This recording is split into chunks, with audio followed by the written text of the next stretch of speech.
E obrigado, irmão. Que grande alegria estar aqui esta tarde. É um grande prazer, privilégio para mim e para a minha família estarmos aqui nesta bela cidade de Pombal. Tivemos que subir, não é? Para chegar até vocês. E estamos a ser tão bem recebidos, tão bem acolhidos. Expresso o amor no convite, mas também expresso o amor através desta recepção e das palavras do pastor Vítor. Muito obrigado pela oportunidade e pelo grande privilégio que é poder compartilhar a palavra, ministrar a palavra no vosso meio. Quero começar primeiro por trazer uma saudação calorosa da parte da minha família, em meu nome, em nome da minha esposa, Melissa, dos meus 3 filhos que estão ali, o Paulo, o mais velho, a Laura, a princesa e depois o mais novo que já adormeceu. Nem foi precisa pregação, ele adormeceu logo antes da pregação. O Filipe, o horário da sesta dele, ele não dormiu a sesta quando deveria ter dormido, mas é bom estarmos aqui em família, mas não apenas na minha família, a família que o Senhor concedeu aqui nesta terra dos viventes, mas também saudações nesta família que é eterna, a família de Deus, a família da fé, da Igreja Batista da Ramada. Eles estão a orar pelos irmãos, estão em oração, toda a igreja, em oração também por este tempo, por esta celebração especial este fim de semana. Eu gostaria muito de estar com vocês também no dia de amanhã, estar aqui a cultuar junto a vocês. Infelizmente amanhã de manhã já tenho que seguir viagem. Passarei pela Igreja Batista da Ramada, mas depois irei continuar mais para o sul, porque vou pregar na segunda Igreja Batista do Barreiro, também num culto de ação de graças pelo aniversário ali, daquela que foi a minha igreja mãe, onde eu dei os meus primeiros passos na fé cristã. Agora vamos ao mais importante.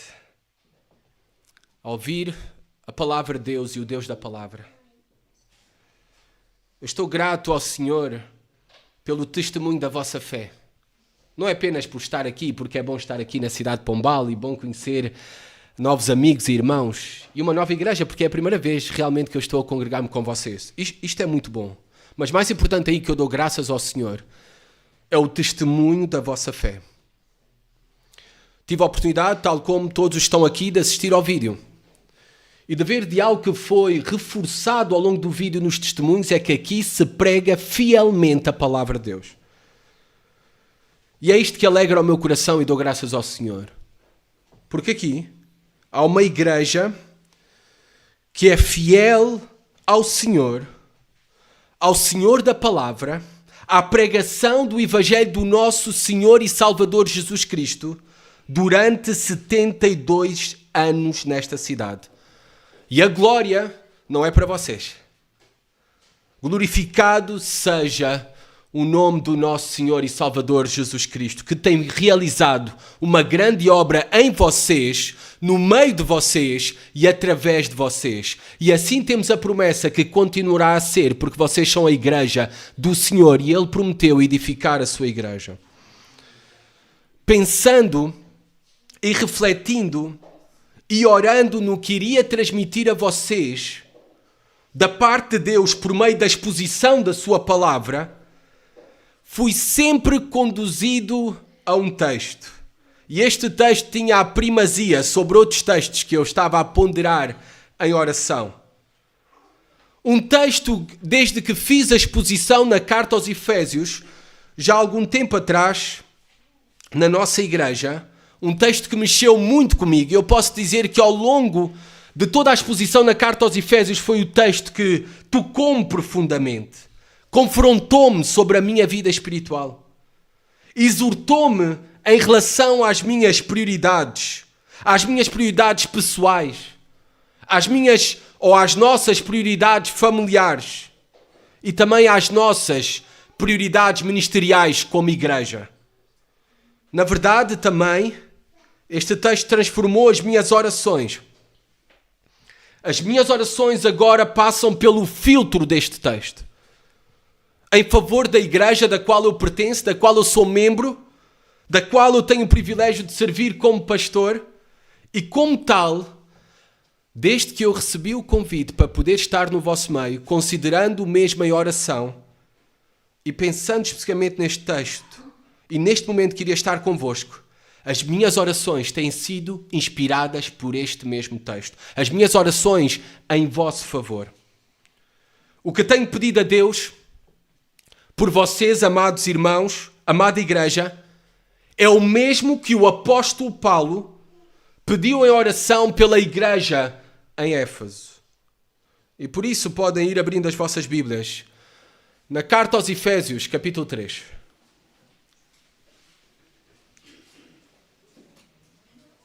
Iremos estar a refletir com maior profundidade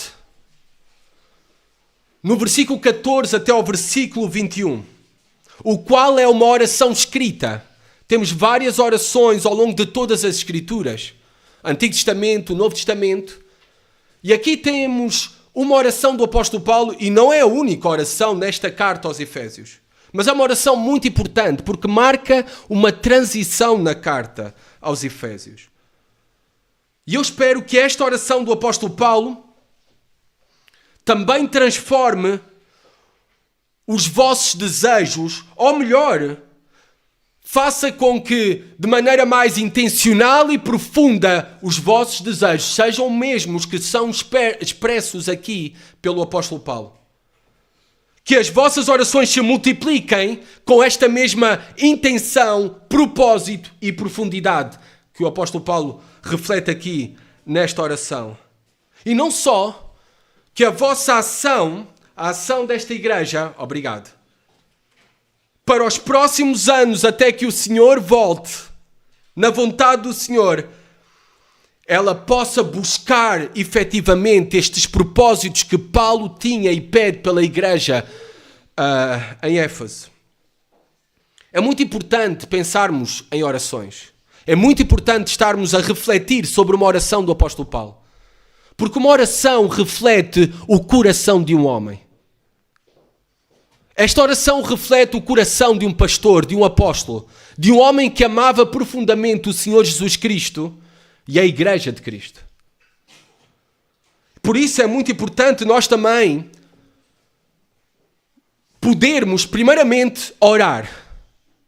Devemos ser conscientes que dependemos de todas as coisas da oração. Paulo era consciente do mesmo. Reparem que ele está a ensinar, é uma carta profundamente teológica nos primeiros três capítulos, mas para Paulo não era suficiente a pregação. Ele para e coloca-se de joelhos para orar. Ele dependia da oração. Dependia do Senhor, do poder de Deus, não das suas ações humanas. Por muito boas e louváveis e úteis que sejam, mas uma igreja só irá sustentar-se por meio da oração do seu povo. Paulo era consciente disso. Amados irmãos, temos que continuar a ser conscientes disso. Há duas prioridades em todo o ministério de um pastor e em todo o ministério de uma igreja também. Claro que há diversos dons, ministérios e todos são úteis e maravilhosos. Eu experimentei logo isso quando entrei ali pelas portas deste salão e fui tão bem recebido. Ali está uma irmã recebendo, com um sorriso na cara, acolhendo e faz-te logo sentir tão bem. Isso é muito importante, mas há algo prioritário.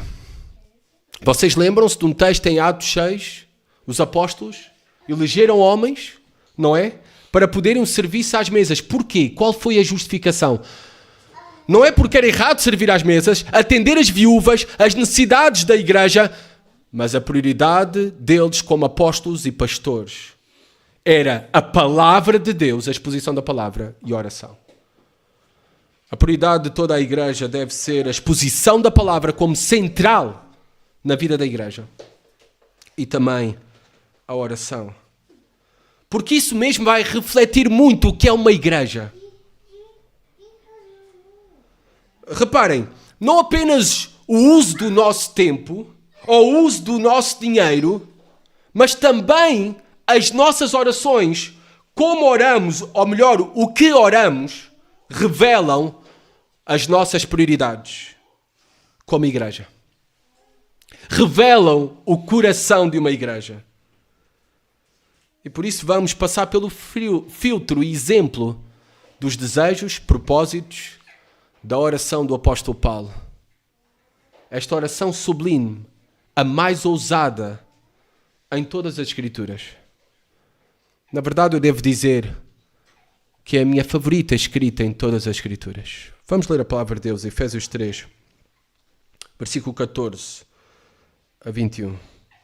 Diz assim a palavra de Deus: Por esta causa me ponho de joelhos diante do Pai, de quem toma o nome toda a família, tanto no céu como sobre a terra, para que, segundo a riqueza da sua glória, vos conceda que sejais fortalecidos com poder, mediante o seu Espírito no homem interior, e, assim, habite Cristo no vosso coração pela fé, estando vós arraigados e alicerçados em amor, a fim de poderdes compreender com todos os santos qual é a largura e o comprimento e a altura e a profundidade, e conhecer o amor de Cristo que excede todo o entendimento, para que sejais tomados de toda a plenitude de Deus.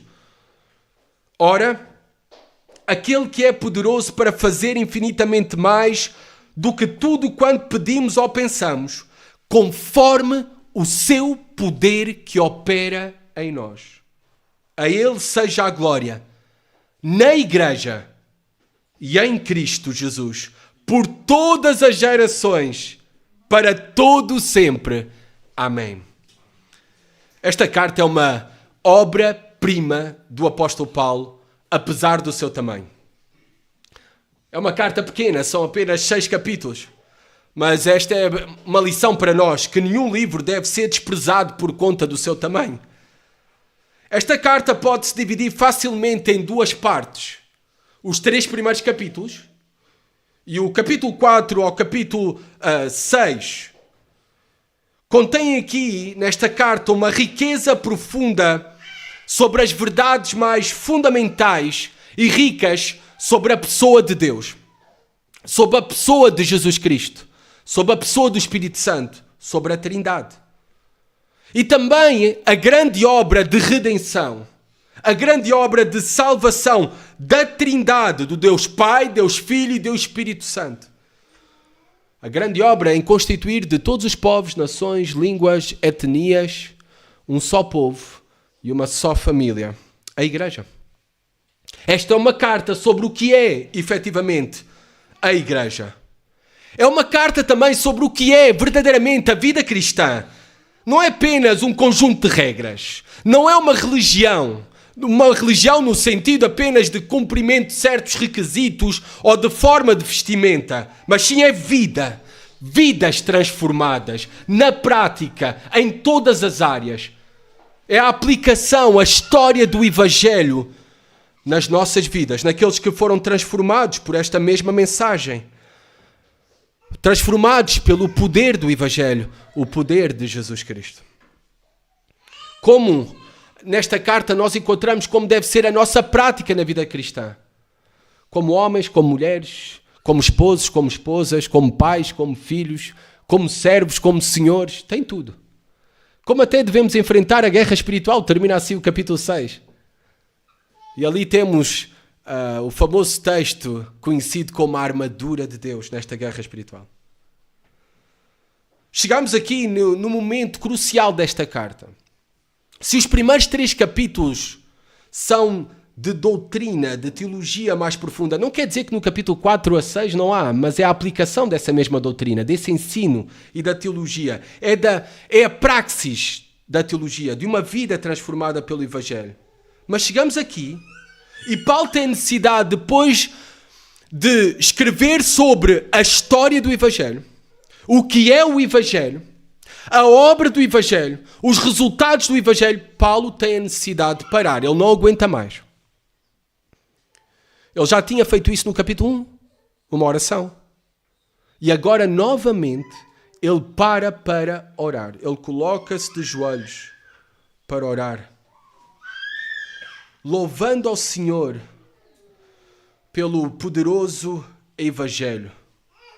E o que é o Evangelho? De uma maneira resumida, talvez tu estás aqui a pensar, o que é isso o Evangelho? É a primeira vez que eu estou aqui. E de uma maneira resumida, eu gostaria de explicar-te Que o Evangelho significa boas novas, boas notícias. É isto que significa a palavra Evangelho. São as boas notícias sobre quem é Jesus Cristo e o que Ele fez para reconciliar homens e mulheres com Deus para todo o sempre. Isto é o Evangelho. As boas notícias que nós proclamamos. A mensagem sobre Cristo e aquilo que Ele fez para reconciliar homens e mulheres com Deus para todo o sempre. Aquilo que Deus fez na sua infinita sabedoria para todos, porque o Evangelho é efetivamente para todos os povos. Judeus e gentios, unidos numa só família. Paulo já tem vindo a destacar isso mesmo. Que a igreja é composta por judeus e gentios, gentios de todas as outras nações, unidos numa só família, a igreja. É por isso que eu gostei de ouvir diferentes sotaques no vídeo. Porque isso reflete de uma forma maior e mais profunda o Evangelho do que é uma igreja. Todos os povos unidos numa só família. Paulo louva ao Senhor com destaque por aquilo que Ele fez para alcançar essa grande obra, esse povo, separar esse povo para Ele e para os seus propósitos. E toda a riqueza que concede a este povo por meio de Jesus Cristo. E Ele vai dedicar os últimos capítulos depois desta oração à prática de como nós devemos viver o Evangelho. Mas não sem antes, novamente, nós olharmos para esta oração. Esta oração está aqui com um propósito. Um propósito depois de tudo aquilo que ele já explicou sobre o que é o Evangelho e um propósito também antes da aplicação do Evangelho na vida de uma igreja, nas nossas vidas. Reparem a outra oração do apóstolo Paulo que ele faz nesta carta, porque é importante. Capítulo 1, versículo 16 a 19 também, por favor, acompanhem-me lá.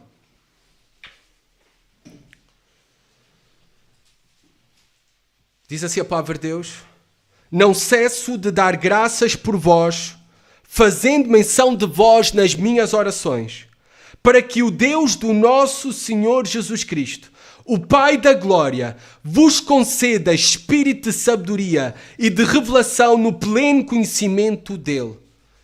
Iluminados os olhos do vosso coração, para saberdes qual é a esperança do seu chamamento, qual a riqueza da glória da sua herança nos santos, e qual a suprema grandeza do seu poder para com os que cremos, segundo a eficácia da força do seu poder. Novamente, Paulo aqui no capítulo 3 vai fazer menção na oração ao poder de Deus. Aquilo que já foi destacado na sua oração no capítulo 1.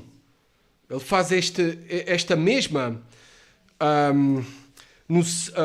referência ao poder de Deus ao longo desta oração. Versículo 16, sejais fortalecidos com poder. Versículo 20, a terminar, ora aquele que é poderoso para fazer infinitamente mais. Paulo está pedindo algo aqui. E nós, primeiramente, ele tem dois motivos principais que ora pela igreja em Éfeso. Mas antes de apresentar esses motivos, ele dá o derradeiro motivo desta oração. No versículo 14 a 15, o que nós temos é o motivo pelo qual Paulo ora e o motivo pelo qual nós também devemos orar. O motivo pelo qual nós também devemos de orar pela igreja. E aparece aqui no versículo 14 e 15, reparem o que diz aqui. Por esta causa me ponho de joelhos diante do Pai, de quem toma o nome toda a família, tanto no céu como sobre a terra. Por esta causa. Que causa? Paulo, o que é que te leva a orar e agora a colocar-te de joelhos? Qual é a causa? É interessante que estas mesmas palavras do versículo 14, por esta causa, são as mesmas palavras do versículo 1, como começa o capítulo 3. Não é? Reparem, Por esta causa, eu, Paulo, sou prisioneiro de Cristo Jesus, por amor de vós, gentios. Qual é esta causa, Paulo? Qual é esta causa que te leva, então, primeiramente, ao iniciar o capítulo 3, a poder relembrar da sua vocação e da sua chamada principal, do seu ministério principal como pregador do Evangelho? É isso que ele destaca ao início do capítulo 3. E qual é esta causa que agora te faz orar pela igreja? E pedir por estas coisas e também terminar em louvor e adoração ao Senhor. É tudo aquilo que ele explicou nos primeiros 2 capítulos. Paulo tem vindo a explanar, e fica claro nos primeiros 2 capítulos da carta aos Efésios, o evangelho das insondáveis, das inescrutáveis riquezas de Cristo. Reparem, o versículo 8, ele usa estas mesmas palavras. A mim, o menor de todos os santos, estou no capítulo 3, a mim, o menor de todos os santos, me foi dada esta graça de pregar aos gentios o evangelho das insondáveis riquezas de Cristo. Este evangelho das insondáveis riquezas de Cristo. A história do evangelho, a história da nossa redenção, da transformação das nossas vidas, da constituição de uma só família, a igreja. Esta glória do evangelho, esta riqueza do evangelho é manifesta na igreja. Vocês são um testemunho no Pombal e nas demais cidades deste país e no mundo deste evangelho insondável, inescrutável, cheio das riquezas de Cristo. Pois é uma referência à sabedoria de Deus e ao imensurável poder de Deus manifestos na igreja. Paulo está a orar e o que o leva a colocar-se de joelhos e a não aguentar. Ele ora e canta aqui. Ele termina até esta oração cantando, louvando o Senhor numa doxologia por causa da mensagem do Evangelho e por causa da obra poderosa do Evangelho revelada na igreja. É por isso que nós estamos aqui também. Esse deve ser o motivo principal das nossas vidas. Em tudo o que nós fazemos, o motivo principal é para adorar o Senhor.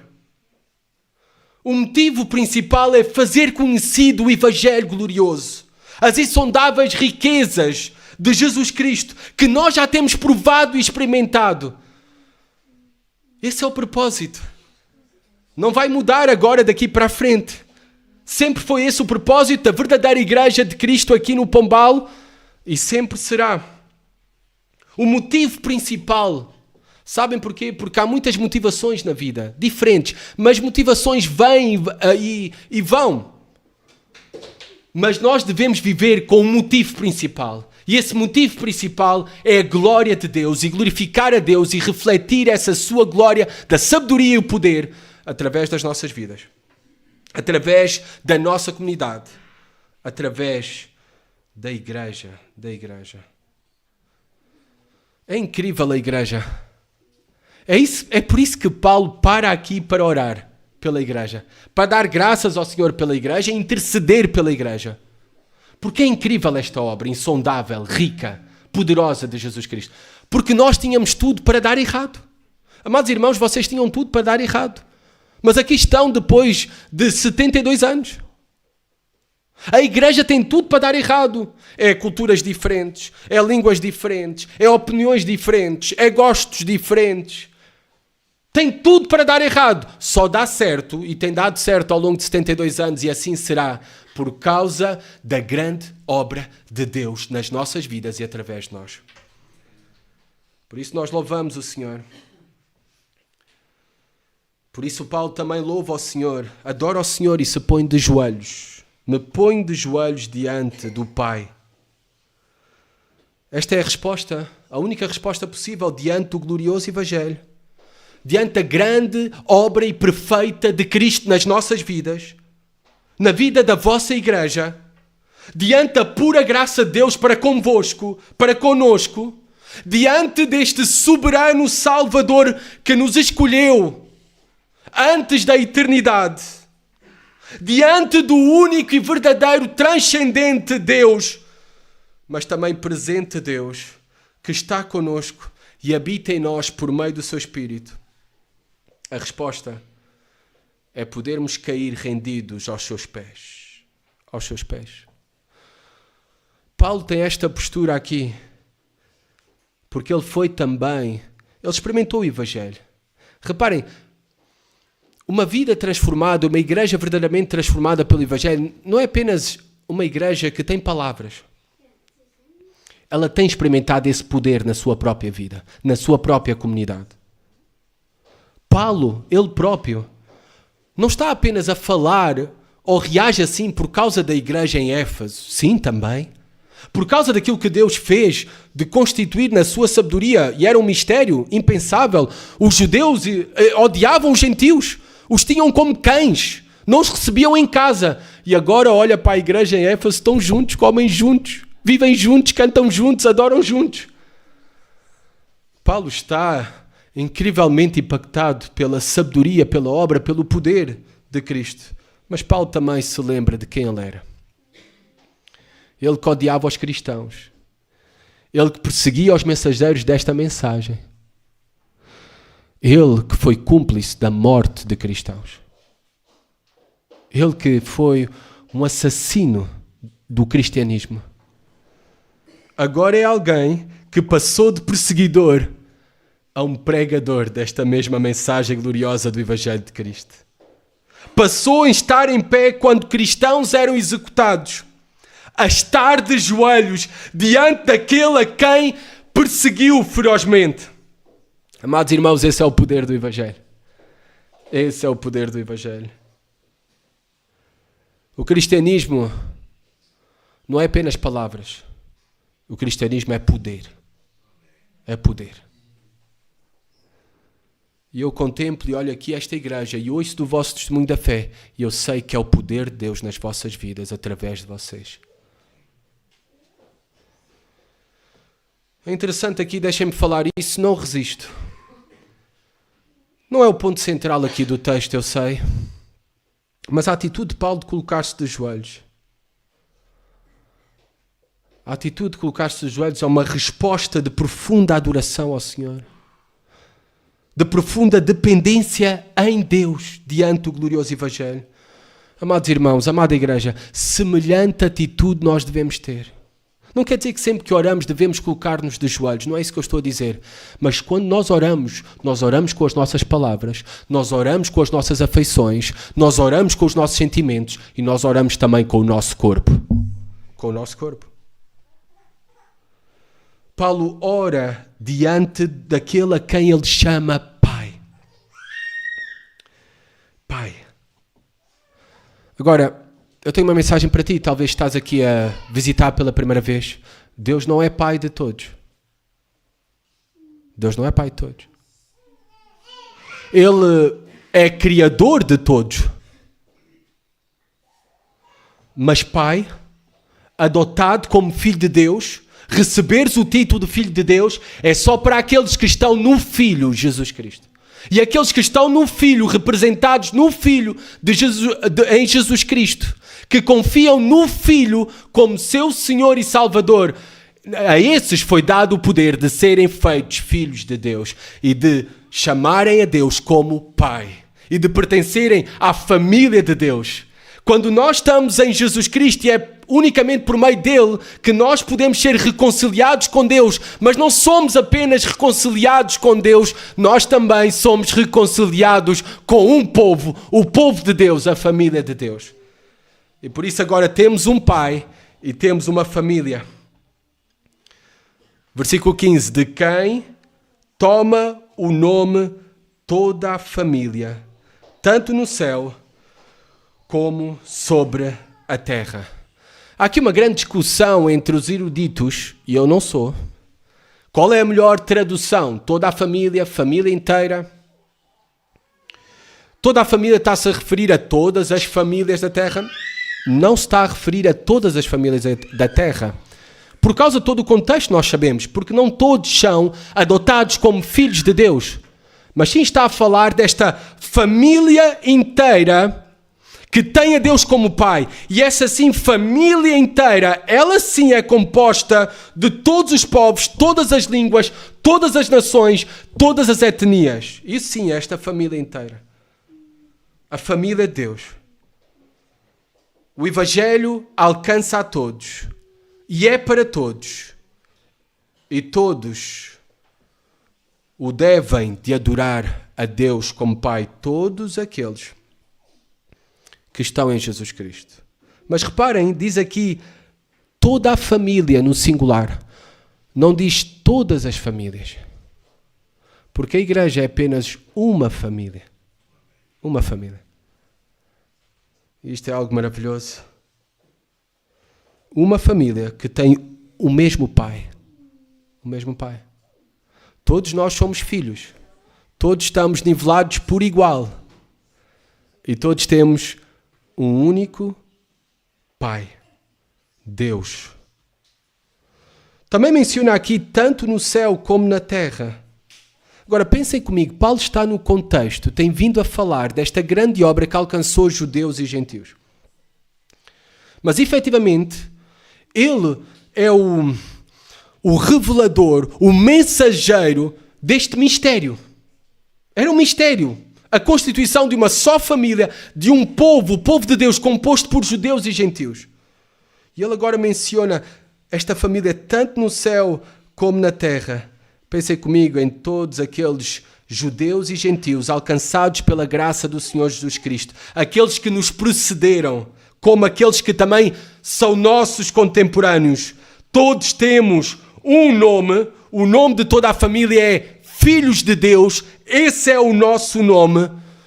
E todos nós, mesmo aqueles que nos precederam, mesmo aqueles que agora estão conosco na terra dos viventes, se estamos em Jesus Cristo, somos filhos de Deus e temos o mesmo Pai. Mais uma aplicação aqui que talvez parece sair fora do contexto. Mas reparem o exemplo do apóstolo Paulo. Eu já mencionei isso ao início do sermão. O exemplo do apóstolo Paulo, que não fica apenas com o ensino, com uma mensagem, mas ele sente a necessidade de orar. E eu acho que nós devemos aprender com o apóstolo Paulo, especificamente os ministros do Evangelho. Nós, pastores. Está muito bem nós estarmos aqui de pé diante dos homens da igreja para anunciar o glorioso Evangelho de Jesus Cristo. E devemos ser fiéis. E dou graças a Deus porque aqui esta igreja é fiel expositora da palavra de Deus. Mas não nos podemos esquecer que devemos também passar tempo de joelhos diante de Deus. Estas são as nossas prioridades. Não podemos edificar, nem iremos edificar um ministério, um ensino, frutos que permanecem apenas com pregação. Nós necessitamos da oração. Moody, ele disse o seguinte: aqueles que deixaram a mais profunda marca nesta terra, amaldiçoada pelo pecado, foram homens e mulheres de oração. Descobrirás que oração é a força poderosa que tem movido não somente a mão de Deus, mas também o homem. Que assim seja, amados irmãos. Consagremos a oração com esta confiança, que é a provisão de Deus. Deus assim determinou ser a provisão para Ele mover a sua mão em favor do seu povo e da sua igreja. Por isso, nós, como ministros do Evangelho, como pastores, temos de seguir o exemplo do apóstolo Paulo e sermos homens de oração também. No versículo 16 e 17 vemos o primeiro motivo, o primeiro pedido de oração. Há dois pedidos principais. Aqui temos o primeiro pedido. Ele ora para que eles sejam fortalecidos com poder. Reparem o versículo 16. Para que, segundo a riqueza da sua glória, vos conceda que sejais fortalecidos com poder mediante o seu espírito no homem interior. É por isso que Paulo pede para que ele ora pelos crentes em Éfeso, confiado na riqueza da glória de Deus. Qual é a riqueza da glória de Deus? Vamos voltar ao capítulo 1. Ele já tinha falado dessa riqueza. No versículo 3, reparem. Bendito Deus e Pai de nosso Senhor Jesus Cristo, que nos tem abençoado com toda a sorte de bênção espiritual nas regiões celestiais em Cristo. Toda a sorte de bênção espiritual. É esta a riqueza da glória de Deus. Reparem, Paulo não tem um pedido de oração como muitas vezes é semelhante ao nosso e à minha própria lista de oração. E à lista de oração muitas vezes da minha igreja, por coisas materiais. Paulo estava preso quando escreveu esta carta. Ele podia ter pedido por libertação. Paulo também podia ter pedido por saúde para a igreja, cura de doenças. Seguramente havia enfermos entre a igreja. Paulo podia ter pedido por provisão para continuar, para sair da prisão e para continuar as suas viagens missionárias. Mas Paulo não está focado, como nós vemos nas orações de Paulo, não está focado em bênçãos materiais. Ele está focado nas bênçãos espirituais, na riqueza da glória de Deus que nós temos em Jesus Cristo. Amados, sabem porque é que Paulo tem este foco nas riquezas da glória, das bênçãos espirituais? Porque são essas as únicas que permanecem. As materiais ficarão aqui. Tudo. Irá chegar ao fim. Tem um fim. Agora, bênçãos espirituais é para toda a eternidade. Essas devem ser as nossas prioridades. E ele ora, este é o foco, o primeiro pedido de oração de Paulo pela igreja ali em Éfeso, que sejais fortalecidos com poder. Com poder. Agora, Paulo não está aqui a falar do poder de alguém, não é? Imaginem no ginásio conseguir levantar 200 quilos, 300 quilos, um super-herói que faz coisas incríveis com a sua força, com os seus braços, com os seus músculos. Na verdade, Paulo não está focado neste poder, não está focado no poder do homem, está focado no poder de Deus.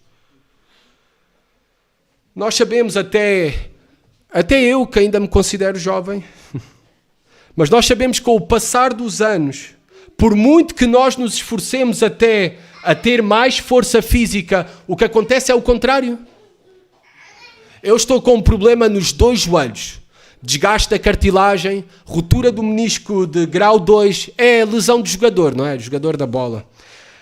Estou a brincar, não sou jogador da bola. Eu não sei como é que eu fiz isso. Eu perguntei ao ortopedista, o que é o desgaste da cartilagem?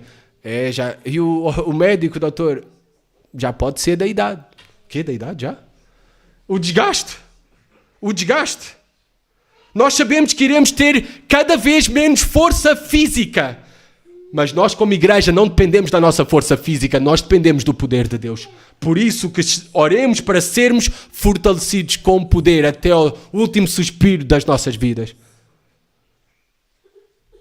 E reparem, esse poder ele vem por meio do Espírito de Deus, mediante o seu Espírito, no homem interior. O homem interior é a nossa alma, é aquilo que fica além do sepulcro. O resto fica tudo no sepulcro.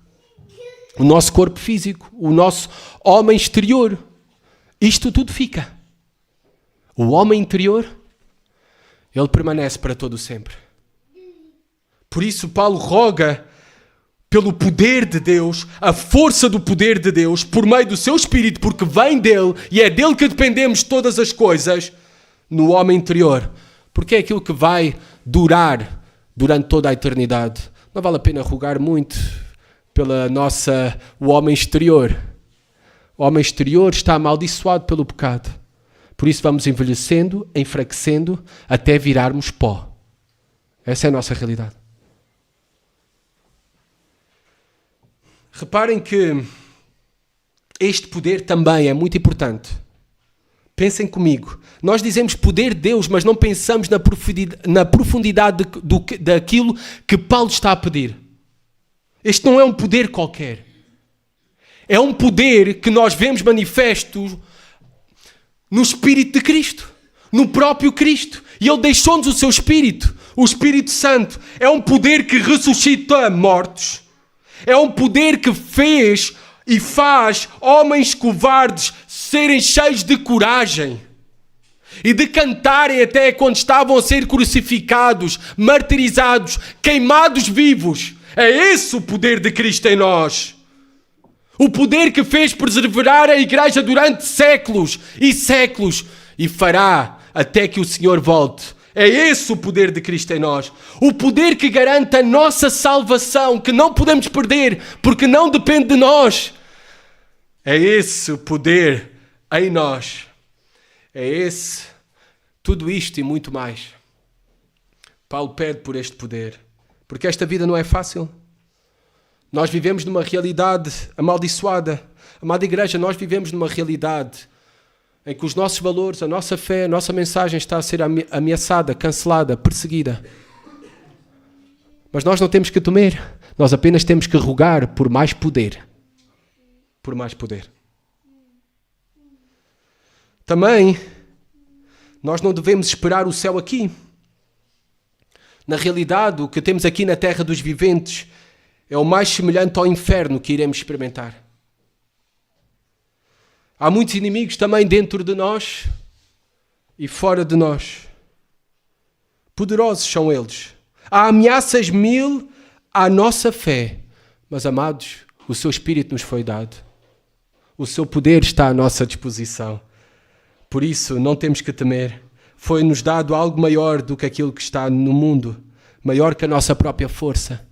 Maior até do que a nossa própria vontade. O próprio Espírito Santo, que nos auxilia em todo o tempo e de todas as formas que nós necessitarmos. Que encorajamento deve ser para vocês, amada igreja, para prosseguirem fielmente na obra do Evangelho. Independentemente daquilo que tenham que enfrentar amanhã. Independentemente daquilo que tu estás a passar na tua vida. Deus é contigo e prometeu ser até ao fim e o seu poder está à tua disposição. Reparem, eu falei e dei um destaque às bênçãos espirituais, não é? Agora pensemos no poder de Deus também, não apenas em bênçãos espirituais, mas também em promessas de bênçãos físicas para nós. Vamos ao livro de Filipenses 4:19, por favor. Rapidamente eu quero ler este texto.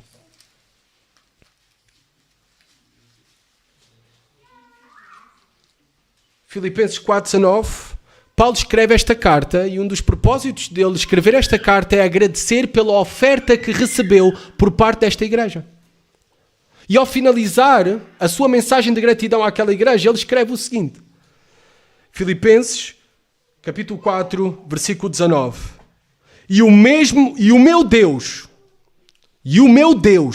segundo a sua riqueza em glória. Novamente, as riquezas de Cristo, a riqueza da glória. Há de suprir em Cristo Jesus cada uma das vossas necessidades. Amados, há aqui uma promessa também de bênçãos físicas. Que Deus é convosco. Que Deus é generoso para vocês. Que Deus não é mesquinho. Que Deus suprirá. Que Deus cuidará de vocês, amada igreja. Vivam confiantes nele e nas bênçãos, toda a sorte de bênçãos que vocês já têm garantidas por meio de Jesus Cristo. É claro que eu não me estou a referir a uma casa nas Maldivas. É claro que eu não me estou a referir a um Bugatti, um Mustang, um Ferrari.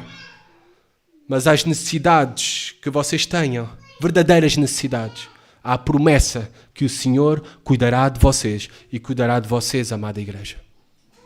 De maneira individual, mas comunitária também.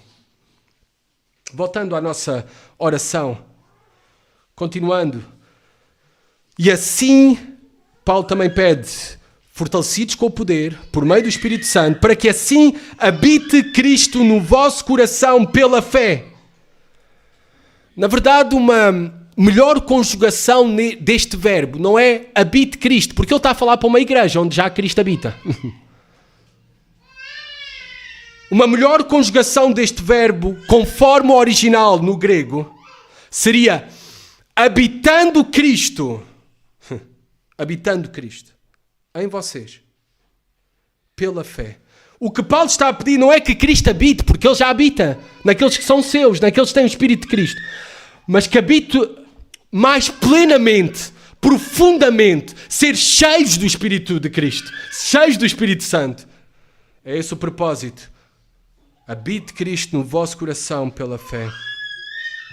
Estando vós arraigados e alicerçados em amor. Reparem Paulo o que fala sobre nós, a nossa realidade, a realidade, Igreja Batista de Pombal. Ele usa uma ilustração da biologia e usa uma ilustração da arquitetura, de uma estrutura física. Repara que ele fala, estando vós arraigados, pensemos numa árvore, plantados, não é? E depois alicerçados, pensemos num fundamento, uma estrutura. Ele diz que nós estamos plantados e fundamentados em amor. Em amor.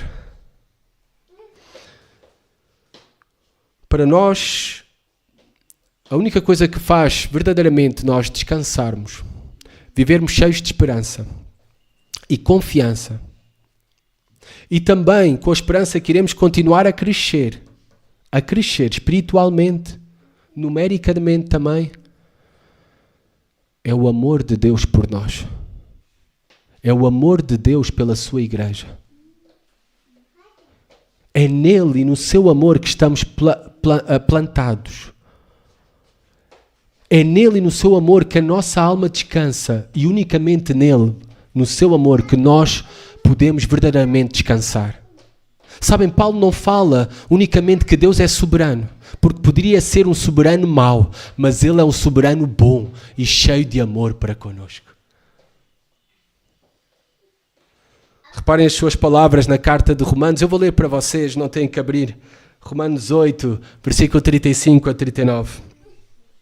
Quem nos separará do amor de Cristo?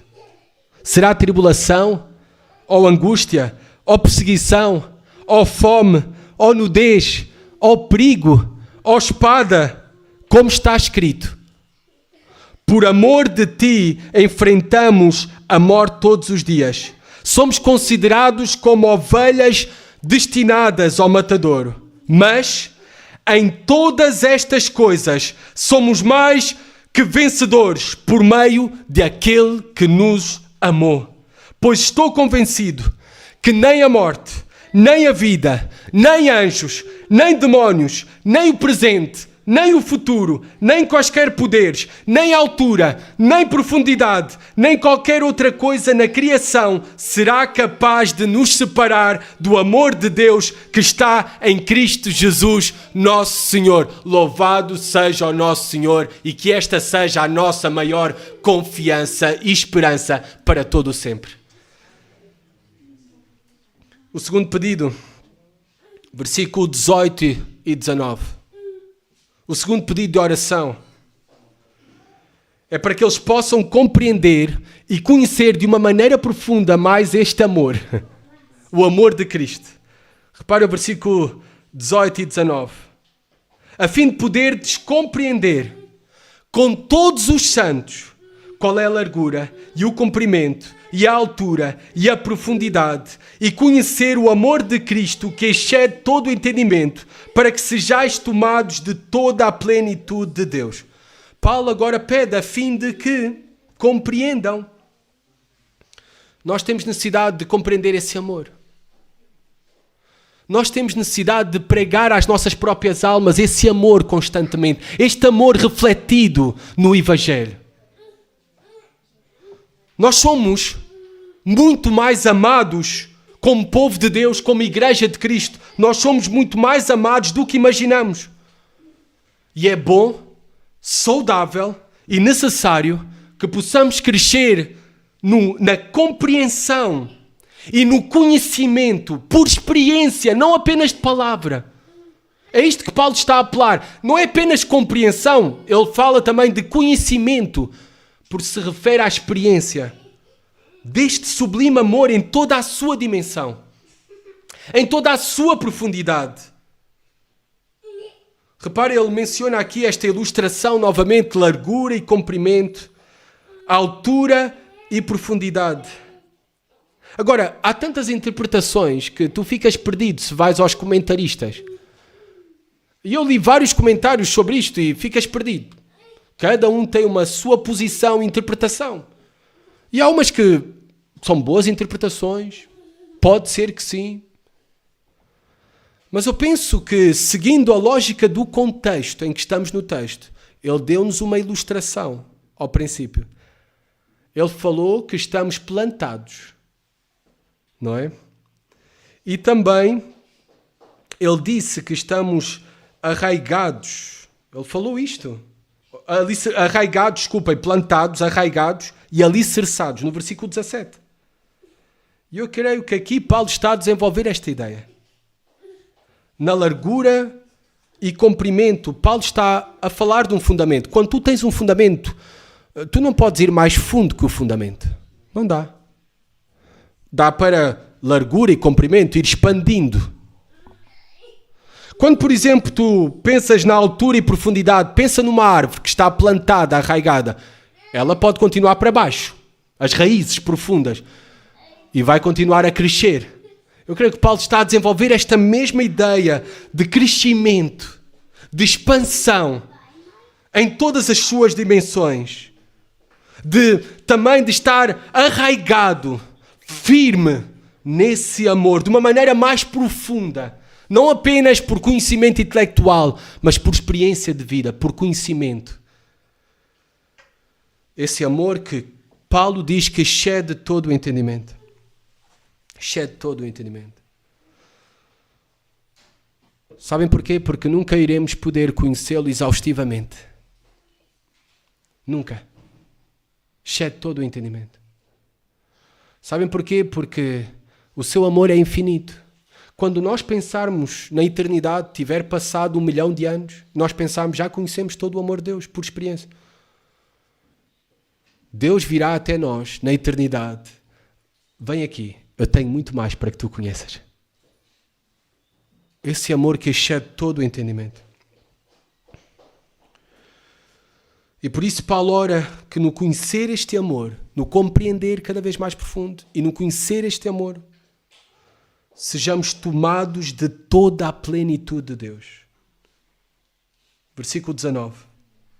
Sejamos tomados de toda a plenitude de Deus. Eu não consigo pensar em algo mais ousado para pedirmos em oração do que isto.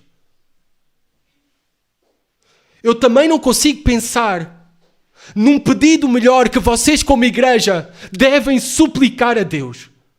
Que sejam cheios da plenitude de Deus. Amados irmãos, a vida cristã é poder. É plenitude de Deus. Não é apenas palavras. Não é rituais apenas. É poder. É vida, sobretudo. Que tenhamos esta mesma ousadia. Não tanto focados nas bênçãos materiais, nas coisas que o reino dos homens tem para nos oferecer, mas sim focados no reino de Deus, no próprio Deus, e de ter e conhecer e receber e experimentar mais de Deus.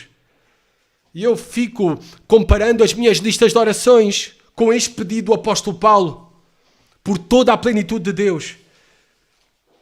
E muitas vezes nós, eu creio que é assim também contigo, pedimos trocos, moedinhas, quando nós podíamos e devíamos pedir o tesouro do céu.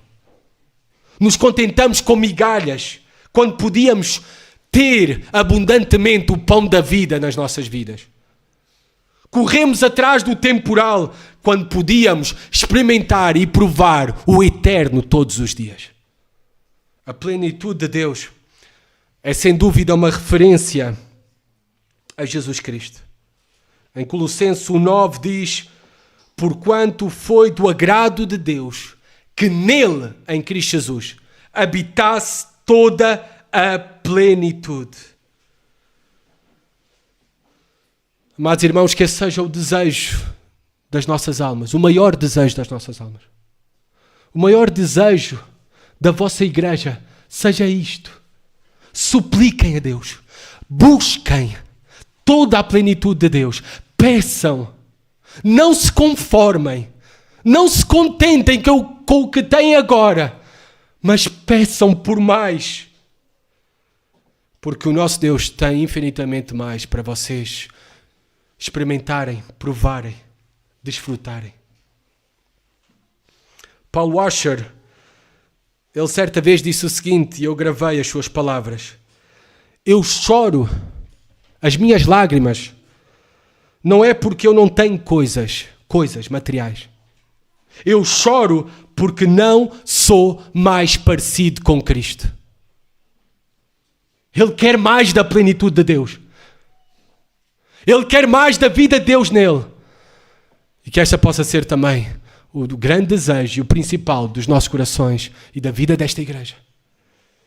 Terminando, temos de terminar. Versículo 20 e 21. Depois desses dois pedidos, Paulo termina com uma doxologia, uma palavra de louvor, glorificando a Deus. Pois a glória é somente para Deus. Soli Deo glória. Somente a Deus a glória. E Paulo termina desta forma porque faz todo o sentido. Terminar desta forma a oração. E faz todo o sentido e deve ser assim também nas nossas vidas, na vida da nossa igreja. A teologia tem sempre de resultar em doxologia. A nossa teologia tem sempre que resultar em verdadeira adoração. Senão, é apenas conhecimento, mas não experiência de Deus. Senão, é apenas a ação do intelecto, mas não há nada de coração. Por isso, nós devemos olhar para as nossas vidas e ver e reconhecer se verdadeiramente somos verdadeiros adoradores. Porque a nossa teologia, ela tem que sempre resultar em doxologia. É isso que aprendemos com o apóstolo Paulo. Reparem como ele termina. Ora, aquele que é poderoso para fazer infinitamente mais do que tudo quanto pedimos ou pensamos, conforme o seu poder que opera em nós, a ele seja a glória, na igreja e em Cristo Jesus, por todas as gerações, para todo sempre. Amém. Amados, Paulo está convencido que Deus pode fazer infinitamente mais. Amada igreja, estejam convencidos que Deus pode fazer infinitamente mais em vocês e através de vocês. Aquele que é poderoso para fazer infinitamente mais do que tudo o que pedimos ou pensamos. Na oração, nas nossas orações, na oração de uma igreja, não há limites.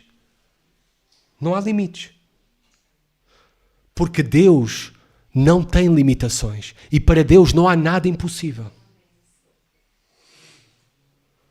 Vez tras vez, o exemplo do apóstolo Paulo na sua vida de oração demonstra, nos ensina, nos exorta, nos insta também a podermos pedir mais e até podermos pensar mais alto e sonhar mais alto, sonhar mais longe.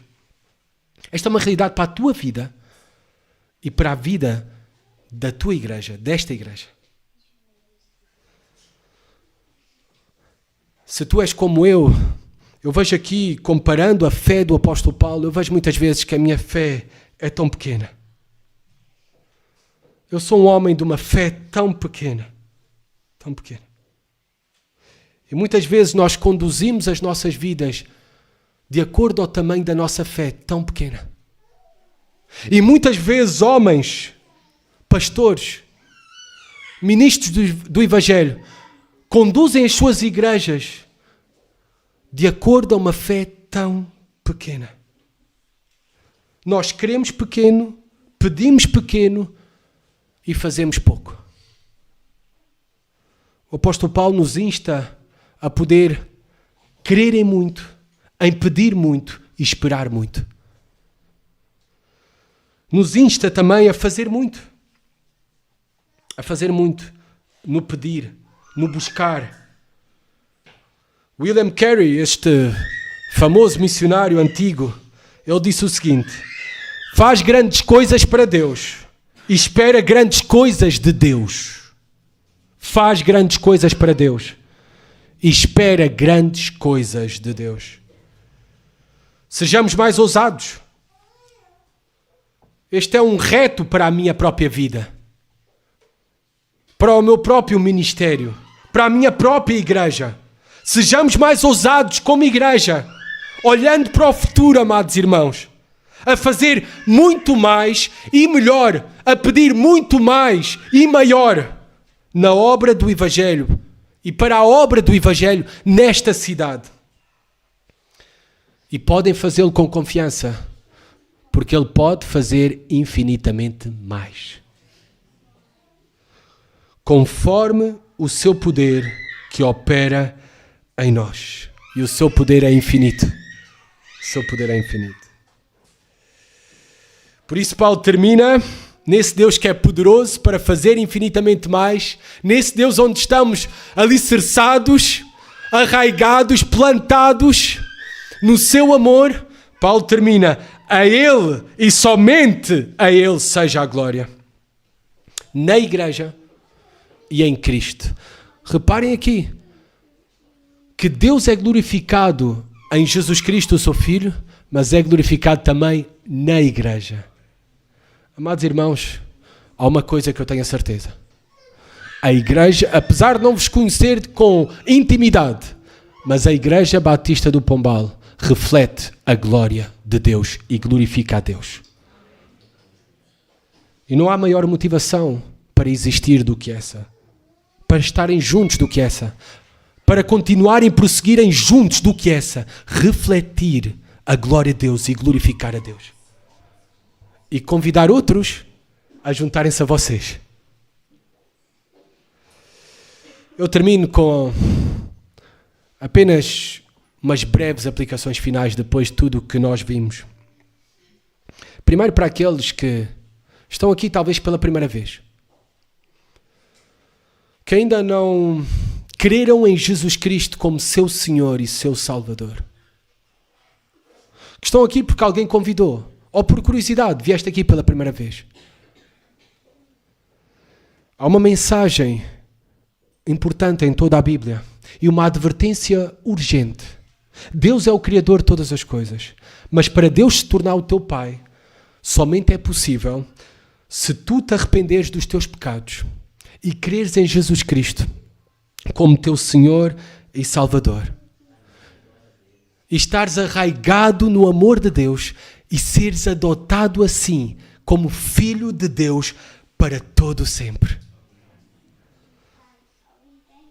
Que hoje esta realidade possa se transformar a tua realidade e possas conhecer por experiência, não apenas de ouvir, o amor de Deus na tua vida. E se queres saber mais, eu sei que podes falar com o pastor e com vários irmãos aqui desta igreja, com quem te convidou, para conheceres verdadeiramente quem é Deus, quem é Jesus Cristo e o seu amor. Para nós que já somos cristãos,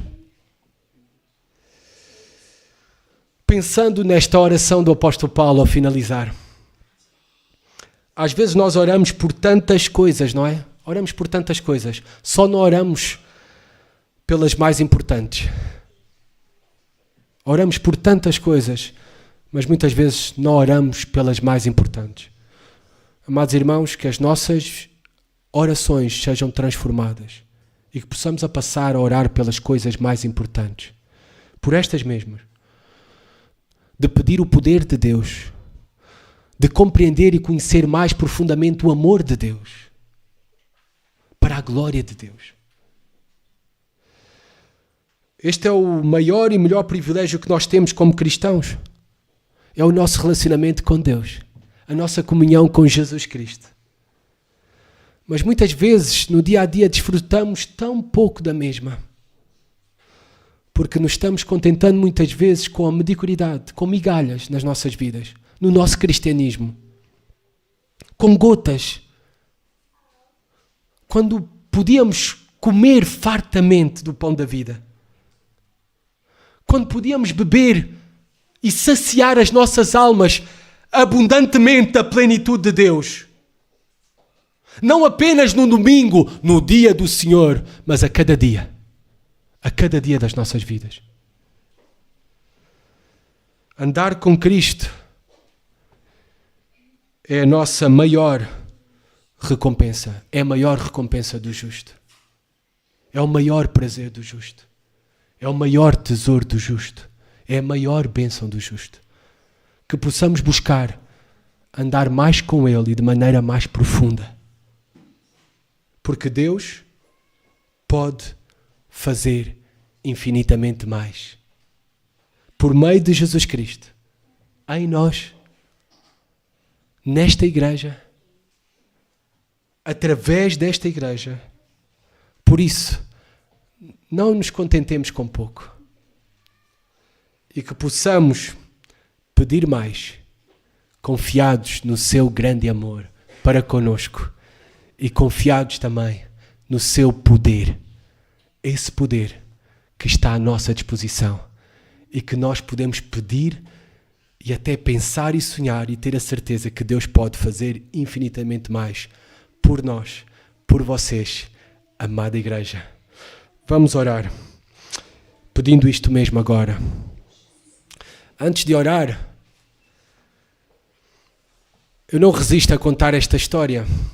Eu não sei se é verídico ou não, mas conta-se a história que certo dia, Leonardo da Vinci, este famoso pintor, estava pintando um grande e belo quadro. Quando estava praticamente na metade do quadro, pediu a um dos seus alunos que o acompanhava para o terminar. O aluno, prontamente surpreendido, recusou a fazê-lo. Ele não se sentia digno nem capaz de terminar o quadro.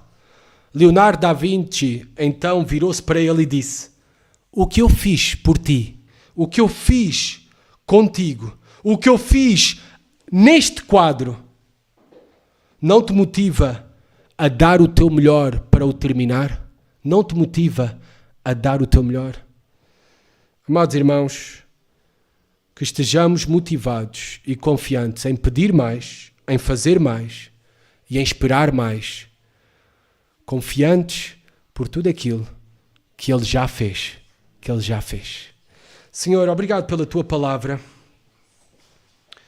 Obrigado, Pai, pela esperança maravilhosa que nós temos unicamente em Ti e no Teu poder, Pai, que nos alcançou pela Tua graça, que nos transformou, que nos deu uma nova vida, um novo coração, Senhor, que temos provado esse amor, Senhor. Agora te pedimos, Pai, por nós, e eu te peço por esta amada igreja, que Tu concedas que a mesma seja fortalecida com o Teu poder, Senhor, mediante o Teu Espírito, Pai. Que Cristo possa habitar plenamente nos seus corações, Senhor. Que possam também, Senhor, poder crescer na compreensão e no conhecimento do Teu amor, Pai. E eu não te rogo apenas por eles, mas eu te rogo também por mim, Senhor, para que todos possamos experimentar mais e mais da Tua plenitude, Senhor. E que Tu possas, Senhor, para a Tua glória e pelo Teu poder, realizar infinitamente mais do que aquilo que nós até possamos pedir, pensar, ou sonhar, ou esperar, Senhor, pelo poder que opera em nós e opera na Tua igreja. Que isso seja assim, Senhor, nas nossas vidas. Que essa seja uma realidade na vida desta igreja, Pai. No nome de Jesus, por todas as gerações, para todo o sempre. Amém.